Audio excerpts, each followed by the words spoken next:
नमस्कार मंडळी, पुन्हा एकदा स्वागत करतो तुमचं आपल्या एका नवीन व्हिडिओमध्ये. मित्रांनो, लाईव्हचा थोडा प्रॉब्लेम होत आहे, लाईव्ह थोडा अटकत आहे.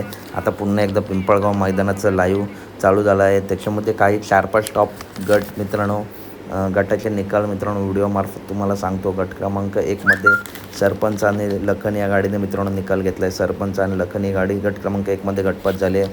त्याच्यानंतर गट क्रमांक 4मध्ये पिस्टन मित्रांनो गटपास झाला आहे. नाशिकचा पिस्टन आहे हे, पिस्टन 22-11 नाही. तसेच गट क्रमांक 5मध्ये कुमार आणि राहुलभाई पाटील आडवली कल्याण यांचा मथुर आणि लखन ही A1 जोडी मित्रांनो गटपास झाली आहे. त्याच्यानंतर गट क्रमांक 6मध्ये घाणन बाब्या आणि दुर्गा हा जोड मित्रांनो गटपास झाला आहे. त्यासुद्धा जोडीला जबरदस्त असा स्पीड लागला. त्याच्यानंतर मित्रांनो गट 10पर्यंत लाईव्ह अटकलं होतं. त्याच्यामुळे हे काही टॉप नंदींचे गट व्हिडिओमार्फत सांगितले. तर अपडेट आवडल्यास नक्की व्हिडिओ लाईक करा, चॅनलला सबस्क्राईब करा, कारण अशाच महत्त्वपूर्ण टॉप अपडेट नेहमी आपल्या चॅनलवरती येत असतात. गट क्रमांक 6मध्ये घाणन बाब्या आणि दुर्गा हा सुद्धा साज जबरदस्त पाडला. चला तर भेटूया पुढच्या व्हिडिओमध्ये. धन्यवाद मित्रांनो.